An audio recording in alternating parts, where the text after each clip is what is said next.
अच्छा, वो लोग कुछ नारा लगा रहे हैं, सर तन से होगा जुदा, वो तो शुरुआत कर। पुलिस हटा दीजिए, वहाँ पे औकात पता चल जाएगी किसका सर तन से जुदा होगा, किसका गर्दन जुदा होगा, किसका हाथ जुदा होगा। अगर ये वो इनकी शुरुआत औकात नहीं है। अगर वो शुरुआत करते तो क्या करेंगे? शुरुआत करेंगे तो मारेंगे, खून का बदला खून होता है, और कल भी किसी का गर्दन उतर जाएगा। तो ये तो मानने वाले हैं ही नहीं, तो इनको लात से क्या, बात से क्या समझाओगे? इनको तो लात देना चाहिए। इतनी हिम्मत ही नहीं है इनके कम्युनिटी के लोगों का। अगर ये एक बाप की औलाद है तो जरा तो अरेस्ट करके दिखवाए, कोई तो कार्य करवाए उस पर कि हाँ अपने देश को छोड़ने का एक कम्युनिटी बायस बयान दिया है। नमस्कार, मैं हूं शुभम कृष्णा और हम अभी मौजूद हैं पटना में। और बीते दिनों देश में लगातार हिंदू मुस्लिम के नाम पे कोई ना कोई घटना घटते आ रही है। कभी हिंसक प्रदर्शन होते हैं तो कभी कुछ ना कुछ होते रहते हैं। हम पटना के लोगों से जानेंगे, पटना के युवाओं से जानेंगे, यहाँ पे मौजूद है तमाम लोग, उनसे जानेंगे कि आखिर देश में चल क्या रहा है। अच्छा, ये बताइए कि दो मुसलमान युवक आते हैं और एक दर्जी को मार डालते हैं, ये कहाँ तक उचित है? देखिए, ये तो कहीं से भी उचित नहीं है, और ये देश में ये पहली घटना नहीं है जहां हिंदुओं को अपनी बातों को रखने के बाद उन्हें हत्या की साजिश या फिर उन्हें हत्या कर दिया गया हो, चाहे वो गर्दन काटना हो या फिर सूटकेस में बंद करना हो।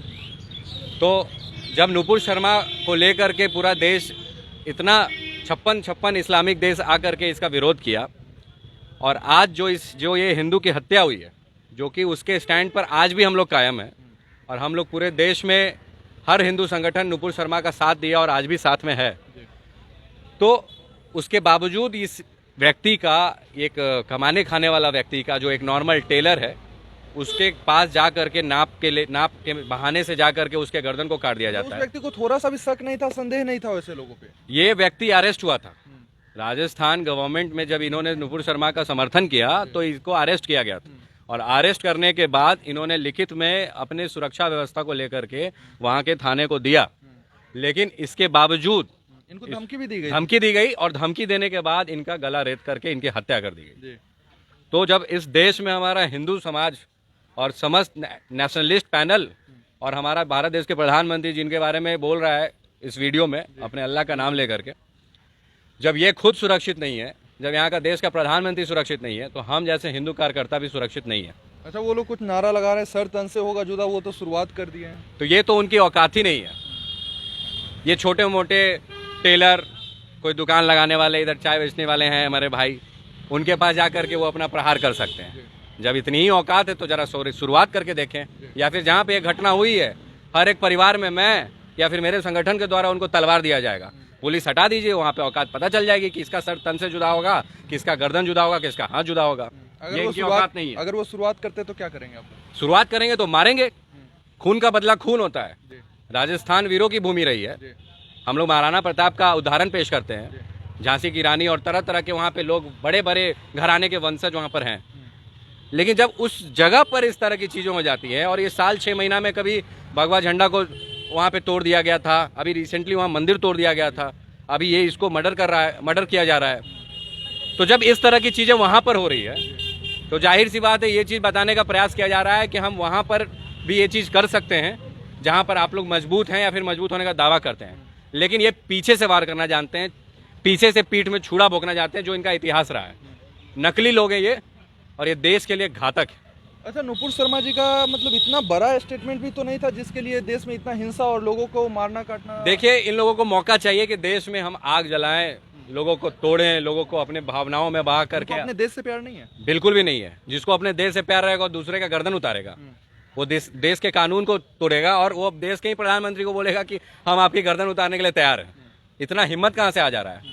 हमारे देश में शुरू से षड्यंत्र होता चला आया है और आज भी चल रहा है, और इससे दुगना तिगुना तेजी से और बढ़ेगा। ये कार की विफलता है। अभी डीजीपी ने पता चला कि वहाँ के एसएचओ और जो थाना प्रभारी जो भी थे, जितने भी लोग थे, उनको सस्पेंड किया गया। लेकिन सस्पेंड करने से क्या, जिसकी गर्दन उतरी है उसकी गर्दन वापस जुड़ जाएगी? इस चीज का जवाब देना चाहिए वहाँ के सीएम को। और वहाँ के सीएम इतने कमजोर हैं कि वो प्राइम मिनिस्टर ऑफिस से मदद मांग रहे हैं, होम मिनिस्ट्री से मदद मांग रहे हैं, एनआईए को भेजा गया है। इस तरह की घटनाएं पूरे देश में एक दंगा कराने के लिए मजबूर करती है, और ये सोचने पे मजबूर किया जाता है कि देश में अगर किसी एक कम्युनिटी दूसरे कम्युनिटी की गर्दन उतारती है तो एक के बदले 10 लोगों का, सेम कम्युनिटी का गर्दन उतारने के लिए हिंदू समाज बाध हो जाता है। अच्छा, एक पत्रकार की बात आती है कि अगर उन्होंने कुछ भड़काऊ पोस्ट किया हिंदुओं के खिलाफ या फिर राष्ट्र के खिलाफ, तो उन्हें अरेस्ट कर लिया जाता है। तो लोग सवाल उठाने लगते हैं कि नुपुर शर्मा ने इतना बड़ा स्टेटमेंट दिया, उनके कहने पे इतना भड़काऊ देश का माहौल खराब हुआ, तो उनको अरेस्ट क्यों नहीं किया उस पत्रकार ने राष्ट्र के खिलाफ पोस्ट किया, ट्वीट किया, इसलिए उसे अरेस्ट किया गया। नुपुर शर्मा ने एक ऐसे चीजों को लिखा और ऐसे चीजों को बताया जो उन्हीं के किताब में, धार्मिक किताब में लिखा हुआ है, तो उनको क्यों अरेस्ट किया जाएगा? कहना है कि नुपुर शर्मा को अरेस्ट करने के लिए तमाम समाज के कई लोग, हिंदू मुस्लिम के दोनों समाज के कई लोगों ने ट्वीट किया था, जबकि इस पत्रकार के खिलाफ सिर्फ 1 या 2 ही ट्वीट आए थे।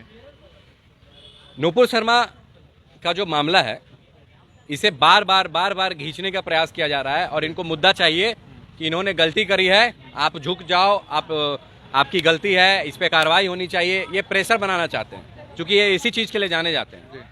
लेकिन जो पत्रकार है, जिसने एंटी नेशनल चीजों को बढ़ावा दिया और ढेर सारी चीजें अभी भी हो रही हैं, क्योंकि ये गर्दन जिसकी उतरी है उसके लिए कौन सा ट्वीट आ गया, कौन सा 56-57 इस्लामिक देश ने सपोर्ट कर दिया उस चीजों को कि नहीं ये गलत हुआ है? किसी ने नहीं किया है। अभी भी राम को गाली दे रहे हैं, अभी भी हमारे देश के लिए, इस जो कम्युनिटी हमारा हिंदू है उसके लिए भी लड़ाई लड़ने के लिए वापस फिर से बार बार बोलेंगे और कल भी किसी का गर्दन उतर जाएगा। तो ये तो मानने वाले हैं ही नहीं। तो इनको बात से क्या समझाओगे? इनको तो लात देना चाहिए और कानून से डरते नहीं है। अच्छा, एक चीज़ सोचने वाली है, अगर किसी मुसलमान की हत्या कर दी जाती है इस प्रकार, तो तमाम लोग अपने अवार्ड्स लौटाने लगते हैं, तो कुछ लोगों को देश में ही असुरक्षा महसूस होने लगता है। तो अभी लोग असुरक्षित महसूस क्यों नहीं कर रहे हैं? अब ये तो उन लोगों को समझना चाहिए कि इस समय में, इतने खराब समय में, एक व्यक्ति की इस तरह से निर्मम हत्या कर दी जाती है और वीडियो बना करके डाला जा रहा है, और वहाँ के गवर्नमेंट कह रही है कि वीडियो को वायरल मत कीजिए। उस वीडियो को वायरल क्यों नहीं करेगा लोग? ताकि लोग ये भी तो जाने कि किस दरिंदों के बीच में हम लोग रह रहे हैं और वो दरिंदगी कहाँ कहाँ तक छुपी हुई है। इसका प्रयास तो हम लोगों को बताना चाहिए कि यही दरिंदे हैं, इस तरह की चीजों को प्रोजेक्ट करते हैं। और नुपुर शर्मा जो लिखा है वो तो उनके कुरान में लिखा हुआ है, तो कुरान के पन्नों से हटा दीजिए तो सब कुछ सही हो जाएगा। तो कुरान के पन्नों में ही जब लिखा है तो इसका मुद्दा बनाना ही पूरा मुद्दा विहीन है। और देश में इधर उधर चीज़ों को पोलराइज करना, मेन मुद्दे से भटकाना, जो समस्या है देश की उस पर कार्य नहीं करना। जैसे कि पुराने समय में भी आपने देखा सीए को लेकर के कितना बड़ा आंदोलन हुआ, कितने चीज़ों को मिसगाइड किया गया। तो वही चीज़ है ये। अभी ये मिल गया है मसाला, तो इसी पे काम चल रहा है। कल होके कोई और कुछ बोल देगा तो उस पर काम चलने लगेगा। तो ये पूरा एक एजेंडा है जो कि देश के अंदर किसी भी प्रकार से आर्थिक और तमाम नुकसान देने का प्रयास करने का जो चाहते हैं ये लोग कि हम लोग सफल हो जाएं, वो सफलता प्राप्त करने के लिए ये सब षड्यंत्र रच रहे हैं। उतनी हिम्मत ही नहीं है इनके कम्युनिटी के लोगों का। अगर ये एक बाप की औलाद हैं तो जरा तो अरेस्ट करके दिखवाएं, कोई तो कार्य करवाए उस पर कि हाँ, हम अपने देश को तोड़ने का एक कम्युनिटी बायस्ड बयान दिया है, चाहे वो ओवैसी हो, चाहे उसका भाई हो या फिर कोई भी हो। हम लोगों ने तो कभी किसी मजहब के बारे में कोई उल्टा पुल्टा नहीं कहा, लेकिन हमें बार बार सुनना पड़ता है। हमें अपने भगवान के बारे में, हमें अपने माता के बारे में हमेशा रह के कोई ना कोई आदमी, व्यक्ति विशेष आकर के इस चीज़ को कहता है और हम लोग सुनते हैं। और उस पर जब हम लोग रिएक्शन देते हैं तो इन लोगों का आता है कि हम माइनॉरिटीज़ हैं, हमारी गलती नहीं है, हमारे पास ये समस्या है, हमारे पास वो समस्या, हमारा ये भावना नहीं था। तो ये पूरा एजेंडा है और इन लोगों की हैसियत नहीं है कि इन जैसे बड़े लोगों को, जो कि सिर्फ मुस्लिम और हिंदू की राजनीति कर रहे हैं, जो पर्सनल मैं कहूँ तो सिर्फ एक मुस्लिम कम्युनिटी को लेकर चलना चाहते हैं, उनको ये लोग दबाना नहीं जानते। क्योंकि अगर दबा देंगे तो फिर इनकी बात को रखेगा कौन? कोई तो एक बचा हुआ है, तो जो बोला सही गलत हो चाहे कुछ भी हो, हम उनके साथ। इस तरह की भी अपना कार्य कर रहा है तो उसको ले जाके उसको मतलब कि नापने के बहाने से उसको जाके मार देना, उसका गर्दन उड़ा देना, ये तो कोई अच्छी बात है नहीं।